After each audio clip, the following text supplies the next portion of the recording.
Lesson 1, the War for Independence. The two armies face off. In April 1776, colonial leader John Adams predicted, "We shall have a long and bloody war to go through." Few people agreed with him. Each side thought they would win the war quickly. The British planned to crush the colonialists by force. Most patriots, Americans who supported the War of Independence, believed the British would give up after losing one or two major battles.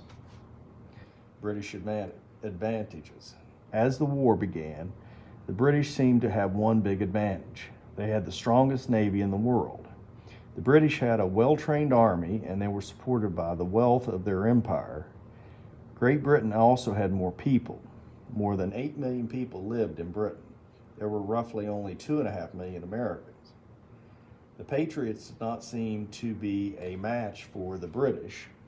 They had no regular army and a weak navy. American soldiers also lacked experience and weapons for fighting, and much of the Patriot military force was in the form of militia groups. These volunteer fighting soldiers fought only for short periods of time and then returned home. In addition, not only Americans supported the struggle for independence. Some Americans remained loyal to Britain. Others, such as the Quakers, were neutral.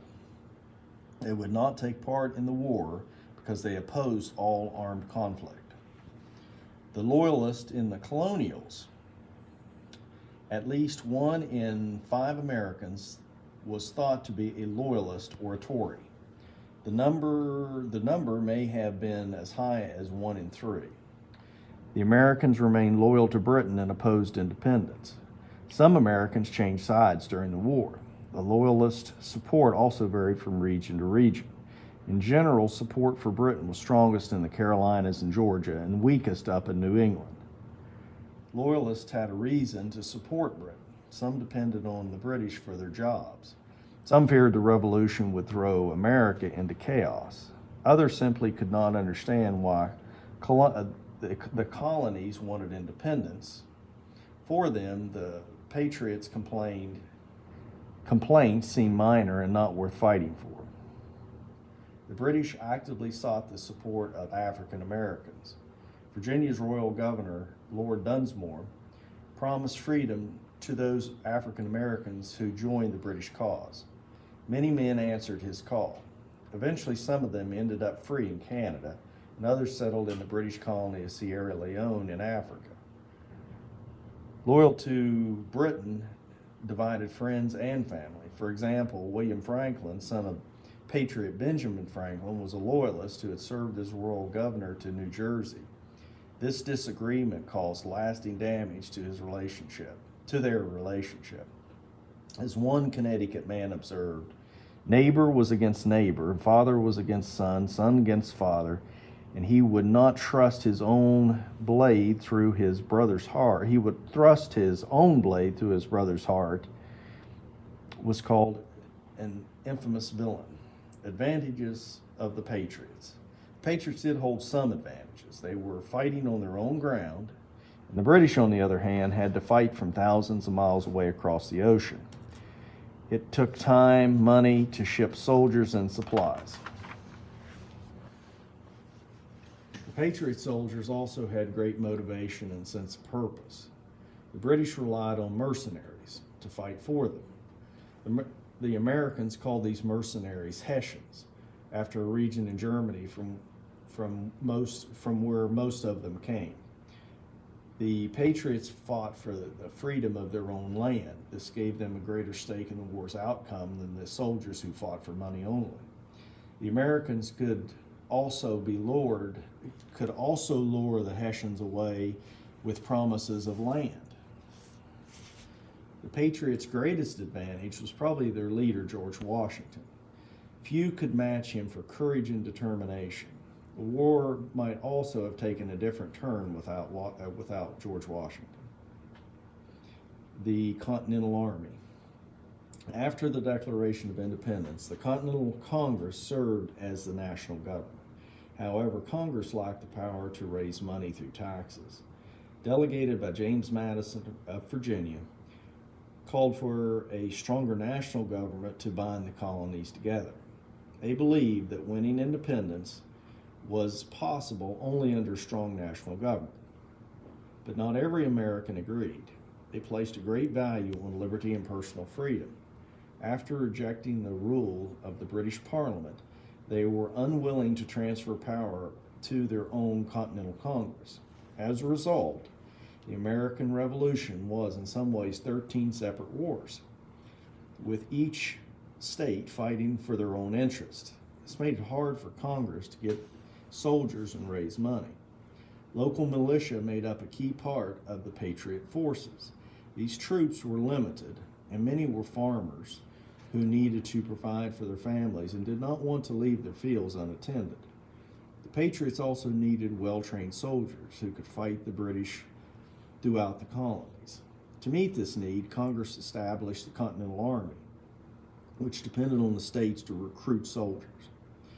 At first, soldiers signed up for 1 year, but General Washington asked for longer terms. If we ever hope for success, he said, we must have men enlisted for the whole term of the war. Eventually, the Continental Congress invited soldiers to sign up for 3 years or until the war ended. Most soldiers, however, signed up for only 1 year. The Continental Army also had a hard time finding officers, qualified military commanders. Some were young men who were recruited from the ranks. The best officers had experience from previous or earlier wars. Men did all the fighting with few exceptions. For example, Margaret Corbin of Pennsylvania went with her husband when he joined the Continental Army. After he died in battle, she took his place. Mary Ludwig Hayes Macaulay joined her husband in a battle as well. The soldiers called her Moll of the Pitcher, or Molly Pitcher, because she carried water pitchers to the soldiers on the battlefield. Legend has it that she also took part in combat. On February 21st, 1822, Pennsylvania recognized Molly Pitcher's service by granting her an annual payment of $40 per year.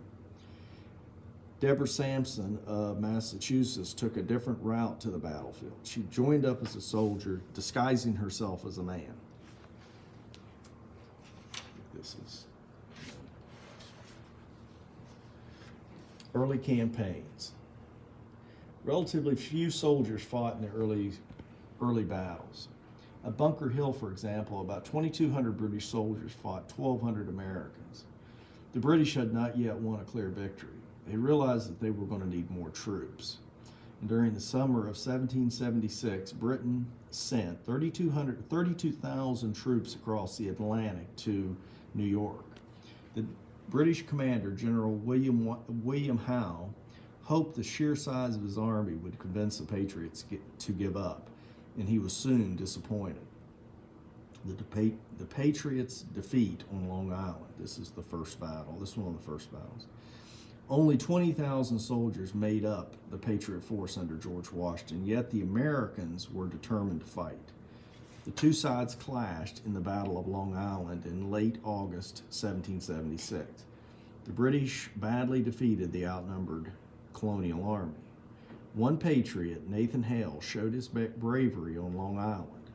Hale disguised himself as a Dutch schoolteacher and went to spy on British troops. The British caught Hale and hanged him as a punishment. According to legend, Hale went to his death saying, I only regret that I have but one life to lose for my country. The Patriots fought hard on Long Island, but could not overcome the larger, better equipped British army. A British officer wrote that many Patriot soldiers killed on Long Island had not been wearing shoes or socks or jackets. They are also in great want of blankets, he said, predicting that the rebels would suffer during the winter. After the defeat, Washington retreated from New York, which became a loyalist stronghold. The British chased the Continental Army across New Jersey and into Pennsylvania. Satisfied but that Washington was beaten, the British let him go.